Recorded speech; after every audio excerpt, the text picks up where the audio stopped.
ವೀಕ್ಷಕರೇ, ಈಗ ಇನ್ನೊಬ್ಬ ರೈತರಾದಂಥ ಶ್ರೀಧರ್ ಭಟ್, ಇವ್ರದ್ದು ಕಳವೆ ಅಂತ ಬರುತ್ತೆ ಸಿರ್ಸಿ ಹತ್ತಿರ. ಇವರೊಬ್ಬರು ಹೆಪಿ ಕಸ್ಟಮರ್. ಇವರು ಒಂದು ವರ್ಷದಿಂದ ಮೊದಲೆಲ್ಲ ಹಲವಾರು ಟ್ರಯಲ್ ನೋಡಿ ಈಗ ಈ ಅಮೋಘ ಈ ಕಾರ್ಟು ಇವತ್ತಿನ ಕಮರ್ಷಿಯಲ್ ಮಾಡೆಲ್ ಏನಿದೆ ಅದನ್ನು 1 ವರ್ಷದಿಂದ ಬಳಸ್ತಾ ಇದ್ದಾರೆ. ಇವ್ರದ್ದು ಅನುಭವವನ್ನು ಇವರ ಮಾತಲ್ಲೇ ಕೇಳಿ. ಈ ಥರ ನಿಮಗೆ ಇಲ್ಲಿ ಸುತ್ತಮುತ್ತ ನೂರಾರು ಜನ ಸಿಗ್ತಾರೆ, ಅಂದರೆ ನಾಡ್ದು ಈ ಮಲೆನಾಡು ಕರಾವಳಿ ಭಾಗದಲ್ಲಿ. ಈಗ ನಾವು ಶ್ರೀಧರ್ ಭಟ್ರನ್ನು ಮಾತಾಡಿಸಿ ಅವರ ಬಳಕೆಯ ಅನುಭವವನ್ನು, ಪ್ರಾಮಾಣಿಕ ಅಭಿಪ್ರಾಯವನ್ನು ಕೇಳೋಣ. ನಮಸ್ಕಾರ ಶ್ರೀಧರ್ ಭಟ್ರು. ಈಗ ನಾವು ಈ ಕಾರ್ಟನ್ನು ಇವರು ಏನು ಹೆಬ್ಬಾರು ಮಾಡಿದ್ದಾರೆ, ಈ ಕಾರ್ಟನ್ನು ಹುಡ್ಕೊಂಡು ಬಂದಾಗ ಭಾಳ ಕಾಲದಿಂದ ನೀವು ಇದನ್ನ ಬಳಕೆ ಮಾಡ್ತಾಯಿದ್ರಿ, ಅಂದರೆ ಭಾಳ ಅನುಭವ ಆಗಿದೆ ಆಫ್ಕೋರ್ಸ್. ಇದರದ್ದೇ 2-3 ವರ್ಷ. ನೀವು ಈ ಥರದ್ದೊಂದು ಗಾಡಿ ಬೇಕು ಅಂತೇಳಿ ಯಾವಾಗ ಬೆನ್ನು ಹತ್ತಿದ್ರಿ, ಯಾಕಾಗಿ? ನಾನು ಕಳೆದ 4-5 ವರ್ಷಗಳಿಂದ ಹುಡುಕ್ತಾ ಇದ್ದೆ ಮಾರ್ಕೆಟಲ್ಲಿ, ಎಲ್ಲಿ ಮಾಡಿಫೈ ಮಾಡೋದು ಎಲ್ಲ ಹುಡುಕ್ತಾ ಇದ್ದೆ. ಯೂಟ್ಯೂಬಲ್ಲಿ ನೋಡ್ತಾ ಇದ್ದೆ. ಕೆಲವರು ರೈತರನ್ನು ಸಂಪರ್ಕ ಮಾಡಿದೆ. ಕೆಲವರು ಓಮಿನಿನ ಮಾಡಿಫೈ ಮಾಡಿದ್ರು, ಕೆಲವು ಜನ ಬೈಕಿಗೆ ಗಾಡಿ ಮಾಡಿದ್ರು. ಅವ್ರದ್ದೆಲ್ಲ ಅನುಭವ ಕೇಳಿದೆ. ಎಲ್ಲ ಅವರು ಒಂದೊಂದು ಸಮಸ್ಯೆ ಹೇಳ್ತಾ ಇದ್ರು. ಈಗ ನೀವು ಚೈನೀಸ್ ಗಾಡಿಗಳು ಮಾರ್ಕೆಟಲ್ಲಿ ನಾನಾ ನಮೂನಿ ಬರ್ತಲ್ವ, ಅದನ್ನು ಯಾವುದು ಟ್ರೈ ಮಾಡಲಿಲ್ವಾ? ಅದು ಯಾವುದು ಮಾಡಲಿಲ್ಲ. ನಾನು ದೇಶೀಯನೇ ಹುಡುಕ್ತಾ ಇದ್ದೆ. ನನ್ನ ಅನುಕೂಲಕ್ಕೆ ಬೇಕಲ್ಲ. ಮತ್ತು ಸರ್ವೀಸು ನಾಳೆ ಎಲ್ಲೋ ಹೊರಗಡೆ ತಂದು ಸಮಸ್ಯೆ ಆಗೋದು ಬೇಡ. ಬಟ್ ನಿಮಗೆ ಮೂಲತಃ ಆ ಥರ ಗಾಡಿ ಅಗತ್ಯ ಏನಿದೆ? ಇಲ್ಲಿ ಲೇಬರ್ ಇಲ್ವಾ ಅಥವಾ ಏನು ಸಮಸ್ಯೆ ಏನು ನಿಮ್ಮದು? ಲೇಬರ್ ಅಂದರೆ ನಮ್ಮದು ಮಧ್ಯಮ ವರ್ಗದ ರೈತ ಕುಟುಂಬ. ನಾವು 50% ಕೃಷಿ ಕೆಲಸ ಮಾಡೋರು, ನೀವು ಸ್ವತಃ ಮಾಡೋರು. ಮತ್ತು ನಾವು ಕೂಲಿಯರ ಜೊತೆಗೆ ನಾವು ಅವ್ರ ಜೊತೆ ಹೋಗ್ತೀವಿ. ಅದ್ರ ಕಷ್ಟದವನ್ನು ನಾವು ಭಾಳ 35-40 ವರ್ಷಗಳಿಂದ ನೋಡಿದ್ದೀವಿ. ಈಗ ಮತ್ತೆ ಕೂಲಿ ಬರುವವರೆಲ್ಲ ಸಾಮಾನ್ಯ 50 ವರ್ಷದ ಮೇಲ್ಪಟ್ಟವರು, ಯುವಕರು ಯಾರು ಸಿಗ್ತಾ ಇಲ್ಲ. ಮತ್ತು ನಮಗೆ ಇಲ್ಲಿ ಕಂಟಿನ್ಯೂ ಆಗಿ ಯಾರು ಕೆಲಸ ಸಿಗೋದಿಲ್ಲ. ಹೌದೌದು, ಬಂದಾಗ ಮಾಡಿಸ್ಕೋಬೇಕು. ಜನಸಂಖ್ಯೆನೇ ಕಡಿಮೆ ಇದೆ. ಮತ್ತೆ ನಿಮಗೆ ಮೆಕನೈಸೇಷನ್ ಇಲ್ಲದೆ ಹೋದ್ರೆ ಸಾಧ್ಯ ಇಲ್ಲ. ಯಾಂತ್ರೀಕರಣ ಒಂದು ಸ್ವಲ್ಪ ಇಲ್ಲದೆ ಹೋದ್ರೆ ಕೃಷಿ ಮುಂದುವರ್ಸೋದು ಭಾರಿ ಕಷ್ಟ. ಮತ್ತೆ ಈಗ ನಿಮ್ಮ ತೋಟ ಎಲ್ಲ ಗುಡ್ಡ ಬೆಟ್ಟ. ಹೌದೌದು, ನಮ್ಮ ಯಾವುದೇ ಕೃಷಿ ಭೂಮಿಗೆ ರಸ್ತೆ ಇಲ್ಲ, ಕಾಲಹಾದಿ. ದೊಡ್ಡ ರಸ್ತೆ ಇಲ್ಲ. ನೀವು ಬಯಲುಸೀಮೆ ಹಂಗೆ ಟ್ರ್ಯಾಕ್ಟರ್ ತಗೊಂಡು ಹೋಗ್ತಿರಲಿಲ್ಲ, ಸಾಧ್ಯನೇ ಇಲ್ಲ. ಮತ್ತು ಅದಕ್ಕಾಗಿ ರೋಡ್ ಮಾಡಿ ನಮಗೆ ಮೇಂಟೈನ್ ಮಾಡ್ಲಿಕ್ಕೆ ಕಷ್ಟ, ಸಾಧ್ಯ ಇಲ್ಲ. ಮಳೆಗಾಲದಲ್ಲಿ ಎಲ್ಲ ತೊಳ್ಕೊಂಡು ಹೋಗ್ಬಿಟ್ಟು. ಹೌದೌದು, ಅಲ್ಲ ರೋಡೇ ಇಲ್ಲ ಅದಕ್ಕೆ. ಸೊ ನೀವು ಸಣ್ಣ ದಾರಿಯಲ್ಲಿ ಓಡಾಡುವಂಥ ಯಾವ್ದಾದ್ರು ಗಾಡಿ ಬೇಕಂತ ಹುಡುಕಿದ್ರಿ ಇದ್ವಿ. ಸೊ ಆವಾಗ ಮೊದಲು ನಾನು ಪೆಟ್ರೋಲ್ ಇದ್ರ ಮಾಡಿದ್ದೆ, ಹೌದೌದು ತಂದೆ. ಆಮೇಲೆ ನನಗೂ ಏಜ್ ಆಯ್ತಲ್ಲ, ಅದ್ರ ಸಂತಿಗೆ ನನಗೆ ಹೋರಾಟ ಮಾಡ್ಲಿಕ್ಕೆ ಆಗಿಲ್ಲ, ಮೇಂಟೆನೆನ್ಸ್ ಮಾಡ್ಲಿಕ್ಕೆ ಆಗಲಿಲ್ಲ. ಮತ್ತು ಅದು ವೈಬ್ರೇಷನ್ನು ಬೇಕಾದ ಕೈ ಕೊಡ್ತದೆ ನಮಗೆ, ನಡ್ಕೋಬೇಕು. ಸಮಸ್ಯೆ ಹುಡುಕ್ತಾ ಇದ್ದೆ. ಆಮೇಲೆ ನಾನು ಕೃಷಿ ಮೇಳಗಳಿಗೆಲ್ಲ ಹೋಗ್ತಾ ಇದ್ದೆ. ನಮ್ಮ ಹೆಬ್ಬಾರದ್ದು ಆಗಾಗ ಡೆಮೋ ನೋಡ್ತಾ ಇದ್ದೆ ಕೃಷಿ ಮೇಳದಲ್ಲಿ. ನಮ್ಮ ಕೃಷಿ ಜಯಂತಿಯಲ್ಲಿ ಅಲ್ಲಿ ನೋಡಿದೆ. ಅವ್ರಿಗೆ ಸ್ವಲ್ಪ ತಲೆ ತಿಂದೆ. ಕೆಲವರು ಆತ್ಮೀಯರೆಲ್ಲ ಕೇಳಿದಾಗ ಅದು ಬ್ಯಾಟ್ರಿ ಚಲೋ ಬರೋದಿಲ್ಲ, ಹಾಗೆ ಹೀಗೆ ಎಲ್ಲ ತಲೆ ತಿಂದವರು ಇದ್ರು. ನಾನು 2 ವರ್ಷ ಮುಂದೆ ದೂಡಿದೆ. ಆಮೇಲೆ ಇವರು ಶೋರೂಮಿಗೆ ಹೋದೆ. ಅಲ್ಲಿ ಹೋದ್ಮೇಲೆ ಅವರು ಯಾರ್ಯಾರಿಗೆ ಗಾಡಿ ಕೊಟ್ಟಿದೆ ಅವರೆಲ್ಲ ಕಾಂಟ್ಯಾಕ್ಟ್ ನಂಬರ್ ಕೊಟ್ಟರು. ಅವ್ರನ್ನೆಲ್ಲ ಹೋಗಿ ನೀವು ಚೆಕ್ ಮಾಡಿಸಿ ಸ್ವಲ್ಪ ನೋಡಿ, ಅವ್ರದ್ದು ಅನುಭವ ಕೇಳ್ಕೊಂಡು ಬಂದು ನನ್ನ ಗಾಡಿ ತಗೊಳ್ರಪ್ಪ ಅಂತ ಹೇಳಿದ್ರು. 2-3 ಆತ್ಮೀಯರ ರೈತರು ಹೋದೆ. ಅವರು ನೀನು ಗಾಡಿಗಾಗ ಬರೋದು ಬೇಡ, ಗಾಡಿ ತಂದ್ಕೊಂಡೇ ಬಾ. ಹೌದು, ಅಷ್ಟು ವಿಶ್ವಾಸ ಇತ್ತು ಅವರಿಗೆ. ಆದರೆ ನಾನು ನೋಡ್ಲಿಕ್ಕೆ ಹೋದೆ. ಒಳ್ಳೆ ಡೆಮೋ ಎಲ್ಲ ತೋರಿಸಿದ್ರು, ಏನೇನು ಮಾಡ್ತೀವಳೆಲ್ಲ ಹೇಳಿದ್ರು. ಭಾರಿ ಖುಷಿ ಆಯಿತು. ನಾನು ಮನೇಲಿ ಅಣ್ಣಂದಿರಿಗೂ ಹೇಳಿಲ್ಲ. ಹೋದೆ, ಬುಕ್ಕಿಂಗ್ ಮಾಡಿದೆ, ತಗೊಂಡೆ. ತಂದ ಮೇಲೆ ಈಗ ನಂದು 1 ವರ್ಷದ ಅನುಭವ ಇದು. 1 ವರ್ಷ. ಅದು ಏನು ಮಳೆಗಾಲದಲ್ಲಿ 1-2 ತಿಂಗಳ ಕೆಲಸ ಮಾಡಲಿಲ್ಲ, ಭಾರಿ ಜೋರಿ ಮಳೆಯಲ್ಲಿ. ಏನೇನು ಕೆಲಸ ಮಾಡ್ತೀರಿ? ನಾನು ಒಣ ದೆರಕ ತರ್ತೇನೆ. ಹೌದು, ಗೊಬ್ಬರ ಹೊಡಿತೇವೆ. ನಮ್ಮದು ಕಚ್ಚಾ ವಸ್ತುಗಳು, ಮಣ್ಣು, ಕಲ್ಲು, ಕಟ್ಟಿಗೆ ಎಲ್ಲಂದ್ರಲ್ಲಿ ಓಡಾಡ್ತದೆ. ಅದಕ್ಕೆ ದಾರಿನೇ ಬೇಕೊಳ್ಳಿಲ್ಲ, ನಾವು ಹೋದಲ್ಲ ಅದು ಹೋಗ್ತದೆ. ಅದೊಂದು ದೊಡ್ಡ ವಿಶ್ವಾಸ. ಮತ್ತು ಇನ್ನೂ ನನಗೆ ಮತ್ತು ವಿಶ್ವಾಸ ಇತ್ತು ಕೆಲವೊಮ್ಮೆ ಹೆಬ್ಬಾರ್ದು ಸರ್ವೀಸು. ಕೆಲವೊಂದು ಮೈನರ್ ಎಲ್ಲ ಒಂದು ಸಣ್ಣ ಪುಟ್ಟ ಆದರೂ ಒಂದು ಫೋನ್ ಹೊಡೆದ್ರೆ ಕೂಡಲೇ 2 ತಾಸು 3 ತಾಸಿನೊಳಗೆ ಬಂದು ಸರ್ವಿಸ್ ಕೊಡ್ತಾರೆ.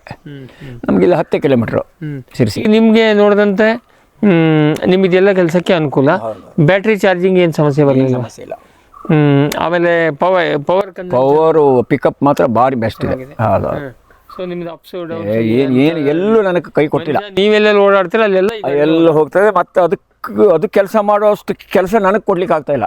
ಓಕೆ, ಅಂದ್ರೆ ನನಗೆ ಸಮಯ ಇಲ್ಲ ಅಥವಾ ಅದು ಕೆಲಸ ಕೊಡ್ಲಿಕ್ಕೆ ಆಗೋದಿಲ್ಲ. ಅದಿಲ್ಲ. ಆಮೇಲೆ ಇನ್ನೊಂದು, ಈಗ ನೀವೆಲ್ಲ ಹಿಂಗೆ ಹೋಗುವಾಗ ಅದೇನೋ ಪಲ್ಟಿ ಹೊಡೆಯೋ ಸಾಧ್ಯತೆ ಇದೆಯಾ ನಿಮ್ಗೆ? ಆ ಥರ ಹೆದರಿಕೆ ಏನಾರು ಇದೆಯಾ? ಮೊದಲು ಹಾಗೆ ಅನಿಸ್ತಿತ್ತು. ಇಲ್ಲ, ಈಗ ನಾನೇ ಬೇಕೋಳೆ ಪಲ್ಟಿ ನಾನೇ ಹೊಡ್ಕೋಬೇಕು ಬಿಟ್ರೆ ಅದು ಪಲ್ಟಿ ಹೊಡೆಯೋದಿಲ್ಲ, ಅದು ಹೊಡೆಯೋದಿಲ್ಲ, ಗ್ಯಾರಂಟಿ ಇದೆ.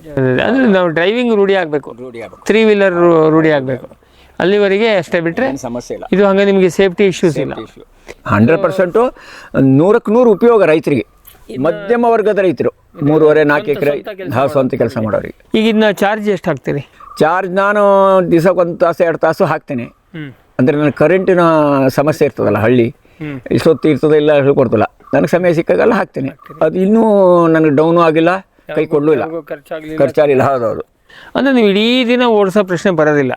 ಹಿಂಗೆ ಹೋದ್ರಿ, ತೋಟಕ್ಕೆ ಹೋದ್ರಿ, ಇನ್ನೇನೋ ಮಾಡಿದ್ರೆ ಅದನ್ನ ನಾನು ಸ್ವತಃ ವಾಕಿಂಗ್ ಹೋದಂಗೆ ತೋಟಕ್ಕೆ ನಡೆದು ಹೋಗೋದು, ಗಾಡಿ ತಗೊಂಡೇ ಹೋಗ್ತೀನಿ.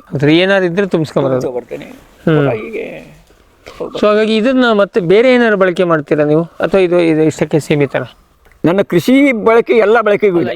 ನಾನು ಈಗ ಸ್ಲರಿ ಟ್ಯಾಂಕ್ ತಂದಿದ್ದೀನಿ ಒಂದು, ಅದಕ್ಕೆ ಸೆಟ್ ಆಗೋ ಟ್ಯಾಂಕು ಫಿಟ್ ಮಾಡ್ಕೊಂಡು ಸ್ಲರಿ ಕೊಟ್ಟಿಗೆ ತೊಳೆದ ನೀರನ್ನು ನಾನು ತೋಟಕ್ಕೆ ತಗೊಂಡೋಗಿ ಅಡಿಕೆ ಗಿಡಕ್ಕೆ ಹಾಕ್ತಾ ಇದ್ದೀನಿ. ಓಕೆ, ಅದಿದೆ. ಬಟ್ ಬ್ಯಾಟ್ರಿನ ತೆಗೆದಿಟ್ಟು ಇನ್ಯಾವುದಕ್ಕೂ ಬಳಕೆ ಮಾಡಲಿಲ್ಲ.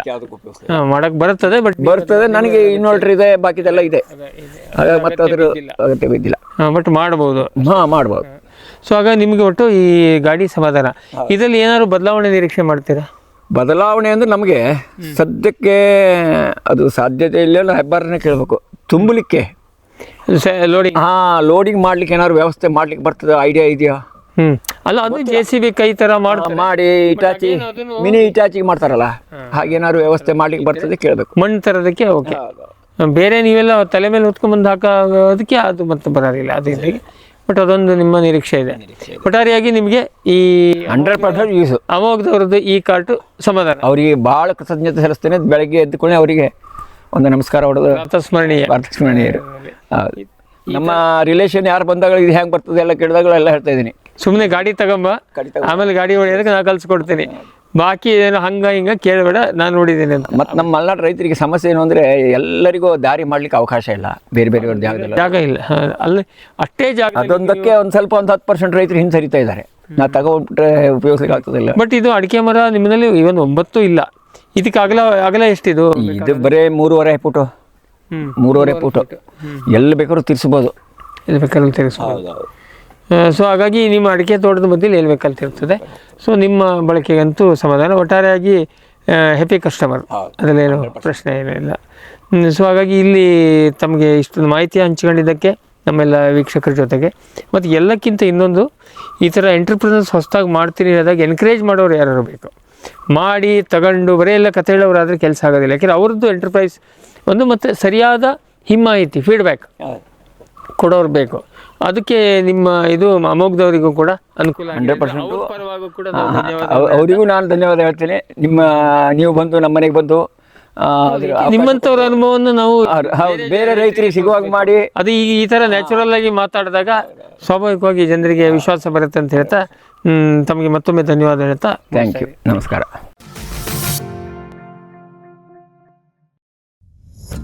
ಅಮೋಘ್ ಇ ಕಾರ್ಟ್ ಕೃಷಿ ಬಳಕೆಯ ಬ್ಯಾಟರಿ ಚಾಲಿತ ಪರಿಸರ ಸ್ನೇಹಿ ತ್ರಿಚಕ್ರ ವಾಹನ. 400ರಿಂದ 600 ಕಿಲೋಗ್ರಾಂ ಭಾರ ಹೊರುವ ಸಾಮರ್ಥ್ಯ, ಶಬ್ದ ಕಂಪನ ಹೊಗೆ ರಹಿತ ಕುಳಿತು ಚಲಾಯಿಸುವ ವ್ಯವಸ್ಥೆ, 4ರಿಂದ 6 ಗಂಟೆ ಚಾರ್ಜ್ ಮಾಡಿ ಒಂದಿಡೀ ದಿನ ಬಳಸಬಹುದು. ರಿವರ್ಸ್ಗೆ ಹೈಡ್ರಾಲಿಕ್ ಲಿಫ್ಟ್, ಸುಲಭ ಚಾಲನೆ ಮತ್ತು ನಿರ್ವಹಣೆ. ಓಡಾಡಲು 3.5 ಅಡಿ ಅಗಲ ಸಾಕು. ಪಲ್ಟಿ ಆಗದಂತ ರಚನೆ. ಅಡಿಕೆ ತೋಟಕ್ಕೆ ಹೇಳಿ ಮಾಡಿಸಿದ್ದು. Sprayer, tiller, washer, brush cutter, earth auger ಜೋಡಿಸಬಹುದು. 1ರಿಂದ 3 ವರ್ಷಗಳ warranty. Made in Sirsi, made in India. Farm TV ವೀಕ್ಷಕರಿಗೆ ಆಕರ್ಷಕ ಡಿಸ್ಕೌಂಟ್. ಫ್ಯೂಚರ್ ಬಯೋಟೆಕ್ ಸಾವಯವ ಕೃಷಿಯ ವೇಗವರ್ಧಕ. ಪೋಷಕಾಂಶ ಪೂರೈಕೆಗೆ NPK ಕಲ್ಚರ್, ವ್ಯಾಮ್, PSP ಮತ್ತು KMB. ಜೈವಿಕ ರೋಗ ಕೀಟ ನಿಯಂತ್ರಣಕ್ಕೆ ಟ್ರೈಕೋಡರ್ಮಾ, ಸೂಡೋಮನಾಸ್. ಸಾವಯವ ಗೊಬ್ಬರ ಉತ್ಪಾದನೆಗೆ ಕಾಂಪೋಸ್ಟ್ ಕಲ್ಚರ್. ಹೂವು ಕಾಯಿ ಉದುರುವ ಸಮಸ್ಯೆಗೆ ಕಾಮಧೇನು ಮತ್ತು ಸತ್ವ. ಮಣ್ಣಿನ ಆರೋಗ್ಯ ವೃದ್ಧಿಗೆ ಫ್ಯೂಚರ್ ಬಯೋಟೆಕ್, ಧಾರವಾಡ.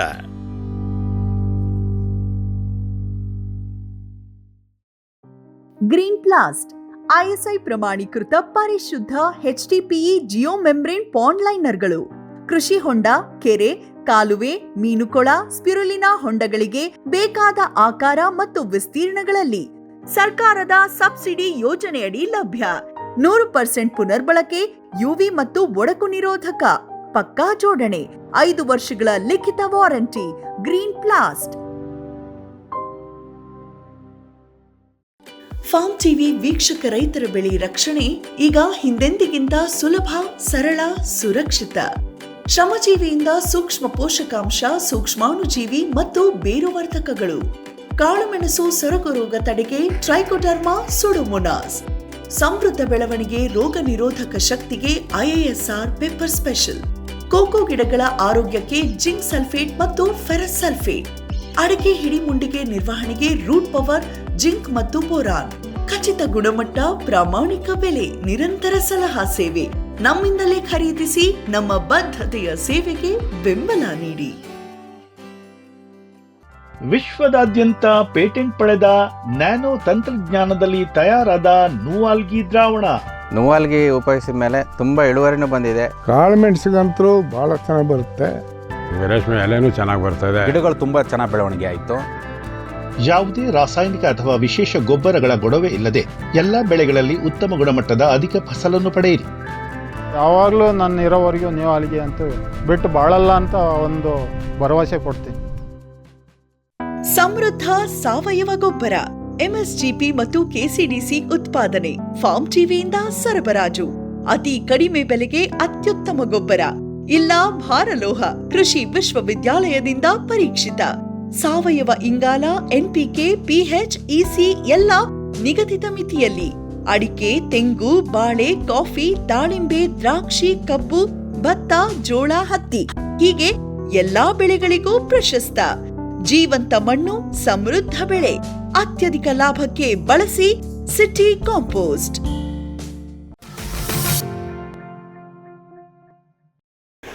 ಸಂತೋಷ್ ಅವರು, ಈಗ ನಾವು ಇವರದ್ದು ಶ್ರೀಧರ ಭಟ್ರದ್ದು ಗಾಡಿ ನೋಡಿದಾಗ ನಮಗನ್ಸಿದ್ದು ಇದೀಗ 1 ವರ್ಷದ ಹಿಂದೆ, 1.5 ವರ್ಷದ ಹಿಂದೆ ತೊಗೊಂಡಿದ್ದು ಅಂದರೆ ಇದು ಅಂಥ ಸ್ಮೂತ್ ಸ್ಟಾರ್ಟ್ ಇಲ್ಲ, ಸ್ವಲ್ಪ ಏನೋ ಜರ್ಕ್ ಇದೆಯಾ ಅಂತ ಅನ್ನಿಸ್ತು.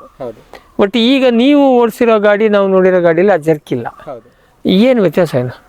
ಅಂದರೆ ಇದು ಆನ್ ರೋಡ್ ವೆಹಿಕಲ್ ಸಾಫ್ಟ್ವೇರ್ ಇದೆ, ಅದರಲ್ಲಿ ಈ ಸಡನ್ ಆಗಿ ಪಿಕಪ್ ತಗೊಳ್ತಾ ಇತ್ತು. ಇದರಲ್ಲಿ ಆಫ್ ರೋಡಿಗೆ ಅಂತ ಮತ್ತು ಇಂಪ್ರೂವ್ ಮಾಡಿ ಸಾಫ್ಟ್ ಸ್ಟಾರ್ಟನ್ನು ಇಂಪ್ರೂವ್ ಮಾಡಿದ್ದೇವೆ. ಇದರಲ್ಲಿ ಎಷ್ಟೇ ಎಕ್ಸಿಲೇಟರ್ ಕೊಟ್ಟರು ನಿಧಾನಕ್ಕೆ ಮುಂದೆ ಹೋಗುತ್ತೆ. ಹಾಂ, ಸೊ ಇದು ಸಾಫ್ಟ್ವೇರ್ನಲ್ಲಿ ಅಪ್ಡೇಟ್? ಹಾಂ, ಸಾಫ್ಟ್ವೇರು ಮತ್ತು ಮೋಟರ್ನಲ್ಲಿ ಕ್ರಾಸ್ ಮ್ಯಾಗ್ನೆಟ್ ಮೋಟರ್, ಇದು ಅದು straight magnet motor. Straight magnet. So ಹಾಗಾಗಿ ಈಗ ಮುಂದೆ ಬರುವ ಮಾಡೆಲ್ಗಳಿಗೆಲ್ಲ ಅದು ಬರ್ತದೆ. ಅದು ಭಾಳ ಸ್ಮೂತ್ ಸ್ಟಾರ್ಟ್. ನಾವು ನೋಡಿದ್ವಿ ಹೋಗುವಾಗ ಹಿಂಗೆ ಇದಾದರೆ ಒಂದ್ಸರಿ ಸ್ವಲ್ಪ ಕೋಣದ ಗಾಡಿ ಹೇಳ್ಕೊಂಡು ಹೋದಂಗೆ ಇವ್ರಿಗೆ ರೂಢಿ ಆಗಿಬಿಟ್ಟಿದೆ, ಅದು ಬೇರೆ ವಿಷಯ. ಬಟ್ ನೀವು ಇದನ್ನೆಲ್ಲ ಈಗ ಅಪ್ಡೇಟ್ ಮಾಡಕ್ಕೆ ಬರುತ್ತಾ? ಅಪ್ಡೇಟ್ ಮೋಟರು ಮತ್ತು ಕಂಟ್ರೋಲರನ್ನು ರಿಪ್ಲೇಸ್ ಮಾಡಿ ಅಪ್ಗ್ರೇಡ್ ಮಾಡಿ ಕೊಡ್ತೇವೆ. ಹೌದು. ಸೊ ಬಟ್ ಇವರು ಇಲ್ಲದೆ ನನಗೆ ಇದೇ ರೂಢಿ ಆಗಿದೆ, ನನಗೆ ಹಿಂಗೆ ಇರಲಿ ಅಂತಾರೆ ಬಿಟ್ಬಿಡ್ತೀರಿ. ಆಮೇಲೆ ಬ್ರೇಕ್ನಲ್ಲಿ ಏನು ಇದನ್ನು ನೀವು ಹೇಳ್ತಾ ಇದ್ರಿ? ಹಾಂ, ಇದಕ್ಕೆ ಹಿಲ್ ಹೋಲ್ಡ್ ಅಸಿಸ್ಟ್ ಅಂತ ಇದೆ. ಗಡ್ಡದಲ್ಲಿ ನಿಂತ್ಕೊಂಡಾಗ ಸ್ವಲ್ಪ ತಾನೇ ಸ್ಟಾಪ್ ಮಾಡಿಕೊಡ್ತದೆ. ನಾವು ಬ್ರೇಕನ್ನು ಬಿಟ್ಟರು ಕೂಡ ಅದೇ ತಾನಾಗೆ ನಿಂತ್ಕೊಳ್ತದೆ. ನಿಧಾನವಾಗಿ ನಾವು ಗೇರ್ನಲ್ಲಿಟ್ಟು ಗಾಡಿ ಹೇಗೆ ನಿಧಾನಕ್ಕೆ ಜರ್ಕಾಗಿ ಹಿಂದೆ ಬರ್ತದೆ, ಅದೇ ಥರ ಇದು ಕೂಡ ನಿಧಾನಕ್ಕೆ ಹಿಂದೆ ಬರ್ತದೆ ಘಟ್ಟದಲ್ಲಿ ನಿಲ್ಲಿಸಿದಾಗ. ಹಾಂ, ನಾವು ಹಾಗೆ ದೂಕಿದ್ರೆ ಹೋಗೋದಿಲ್ಲ. ಅದಕ್ಕೋಸ್ಕರ ಇದಕ್ಕೆ ಮುಂದ್ಗಡೆ ಬ್ರೇಕ್ ಹಿಡಿದಾಗ ಕಟ್ ಆಫ್ ಇದೆ. ಎಷ್ಟೇ ಎಕ್ಸಿಲೇಟರ್ ಕೊಟ್ಟರು ಮುಂದ್ಗಡೆ ಬ್ರೇಕ್ ಹಿಡಿದಾಗ ರನ್ ಆಗ್ತಾ ಇಲ್ಲ. ಅದೇ ಥರ ಹಿಂದ್ಗಡೆ ಬ್ರೇಕ್ ಹಿಡಿದಾಗೂ ಕಟ್ ಆಫ್ ಅನ್ನು ಕೊಟ್ಟಿದ್ದೇವೆ. ಹೇಗಿದ್ರು ಹಿಲ್ ಹೋಲ್ಡ್ ಅಸಿಸ್ಟ್ ಇರೋದ್ರಿಂದ. ಇದರಲ್ಲಿ ಹಿಲ್ ಹೋಲ್ಡ್ ಅಸಿಸ್ಟ್ ಇಲ್ಲ. ಆ ಕಾರಣದಿಂದ ನಾವು ಬ್ರೇಕಿಗೆ ಕಟ್ ಆಫ್ ಕೊಟ್ಟಿಲ್ಲ. ಘಟ್ಟದಲ್ಲಿ ಅಂದರೆ ಗಾಡಿಯನ್ನು ಸ್ಟಾರ್ಟ್ ಮಾಡಬೇಕು ಅಂದರೆ ಬ್ರೇಕ್ ಒತ್ತಿ ಹಿಡ್ಕೊಂಡು ಎಕ್ಸಿಲೇಟರ್ ರೈಸ್ ಮಾಡಿ ಬ್ರೇಕ್ ಬಿಡ್ತಾ ಬರಬೇಕಿತ್ತು. ಅದು ಸೊ ಹಾಗಾಗಿ ಅದು ಇನ್ನೊಂದು ಎಡಿಷನಲ್ ಇಂಪ್ರೂವ್ಮೆಂಟ್. ಓಕೆ. ಮತ್ತು 20% ಇದರಲ್ಲಿ ಮತ್ತು ಪವರ್ ಜಾಸ್ತಿ ಇದೆ ಇದಕ್ಕಿಂತ. ಕ್ರಾಸ್ ಮ್ಯಾಗ್ನೆಟ್ ಬಂದಿರೋದ್ರಿಂದ ಅದರಲ್ಲಿ ಪವರ್ ನಮಗೆ ಮತ್ತು ಜಾಸ್ತಿ ಸಿಕ್ಕಿದೆ. ಓಕೆ. ಸೊ ಅಂದರೆ ಇದು ಪಿಕಪ್ ಹೆಚ್ಚು ಅಥವಾ ಲೋಡಿಂಗ್ ಕೆಪಾಸಿಟಿ? ಹೌದು, ಲೋಡಿಂಗ್ ಕೆಪಾಸಿಟಿ. ಇದು ಒಂದು 45 ಡಿಗ್ರಿ ಹಿಲ್ಲಲ್ಲಿ 3 ಕ್ವಿಂಟಲ್ ತೊಗೊಂಡೋದ್ರೆ ಇದು 4 ಕ್ವಿಂಟಲ್ ತೊಗೊಂಡು ಹೋಗುತ್ತೆ. ಅಷ್ಟು ಡಿಫ್ರೆನ್ಸ್ ಬರುತ್ತೆ. ಸೊ ಇದು ಬದಲಾವಣೆ ನಿರಂತರ, ಇಂಪ್ರೂವ್ಮೆಂಟು ನಿರಂತರ. ಅದು ನೀವು ಹಿಂಗೆ ಮತ್ತು ಪೇಂಟ್ ಕ್ವಾಲಿಟಿ ಕೂಡ ಇದು ನಾವು ಔಟ್ಸೋರ್ಸ್ ಮಾಡಿ ಮೊದಲು ವಾಲ್ಯೂಮ್ ಪ್ರೋಟೋಟೈಪ್ನಲ್ಲಿ ವಾಲ್ಯೂಮ್ ಕಡಿಮೆ ಇದ್ದಿದ್ದರಿಂದ ಪೇಂಟಿಂಗನ್ನು ಬೇರೆಯವ್ರ ಹತ್ರ ಮಾಡಿಸ್ತಾ ಇದ್ವಿ. ಮ್ಯಾನ್ಯುವಲ್ ಪೇಂಟಿಂಗ್ ಮಾಡ್ತಾ ಇದ್ರು. ಪೌಡರ್ ಕೋಟಿಂಗ್ ಪೇಂಟ್ ಬೇರೆಯವ್ರ ಹತ್ರ ಬೇರೆ ಯೂನಿಟಿಗೆ ತೊಗೊಂಡೋಗಿ ಮಾಡಿಸೋದು.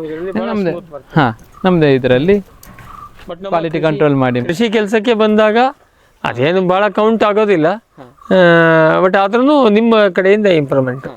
ಸೊ ಹಾಗಾಗಿ ಇದು ನೀವು ಮತ್ತು ಇಂಪ್ರೂವ್ಮೆಂಟ್ಸು ಮಾಡ್ತಾ ಇದ್ದೀರಿ. ಮತ್ತು ವೈರಿಂಗ್ ಎಲ್ಲ ಮತ್ತು ಸಿಂಪಲ್ ಆಗಿ ಮಾಡಿದ್ದೇವೆ. ಒಳಗಡೆ ಏನು ಅಂದರೆ ಹೊರಗಡೆ ಕಾಣದ ಹಾಗೆ ನೀಟಾಗಿ ಮತ್ತು ತುಂಬ ಸಿಂಪಲ್ ಆಗಿ ಮಾಡಿದ್ದೀರಿ. ಒಟ್ಟಾರೆಯಾಗಿ ಇದು ನೀವು ಈ ಥರದ್ದು ಇವ್ರದ್ದು ಫೀಡ್ಬ್ಯಾಕ್ ತಗೊಂಡು ಬೇಕಾದಂಥ ಮತ್ತು ನಿಮ್ಮ ಟೆಕ್ನಿಕಲ್ ಸೈಡ್ ಇಂಪ್ರೂವ್ಮೆಂಟು. ಈ ನೀವು ಕ್ರಾಸ್ ಮ್ಯಾಗ್ನೆಟು ಸ್ಟ್ರೇಟ್ ಮ್ಯಾಗ್ನೆಟ್ ನಮಗೂ ಇವರಿಗೂ ಗೊತ್ತಿಲ್ಲ, ನೀವು ಹೇಳಿದ್ಮೇಲೆ ಗೊತ್ತಿಲ್ಲ ಅದನ್ನು ನಿಮ್ಮ ಕೆಪಾಸಿಟಿ. ಅಂದರೆ ನಾವು ಡೆಮೋ ಕೊಡಲಿಕ್ಕೆ ಹೋದಲ್ಲೆಲ್ಲ ಅದು ಎಕ್ಸಿಲೇಟರ್ ಕೊಟ್ಟ ತಕ್ಷಣ ನಾವು ಮೇಲೆ ಹೋದ ತಕ್ಷಣ ಹೀಗೆ ಅವರಿಗೆ ಬ್ಯಾಲೆನ್ಸ್ ಅಪ್ ಹೋಗ್ತಾ ಇತ್ತು. ಫಸ್ಟ್ ಟೈಮ್ ಗಾಡಿ ಯೂಸ್ ಮಾಡುವವರಿಗೆ ಸ್ವಲ್ಪ ಹ್ಯಾಂಡ್ಲ್ ಶೇಕ್ ಆಗ್ತಾ ಇತ್ತು. ರೂಢಿ ಆದ ನಂತರ ಅದರಿಂದ ಏನು ಸಮಸ್ಯೆ ಇಲ್ಲ, ಆದರೆ ರೂಢಿ ಆಗೋ ತನಕ ಕಷ್ಟ ಅನ್ಸುತ್ತೆ. ಹಾಗಾಗಿ ನೀವು ಅದನ್ನು ನೀವೇನೇ ಅದಕ್ಕೊಂದು ದಾರಿ ಹುಡುಕಿದ್ರಿ.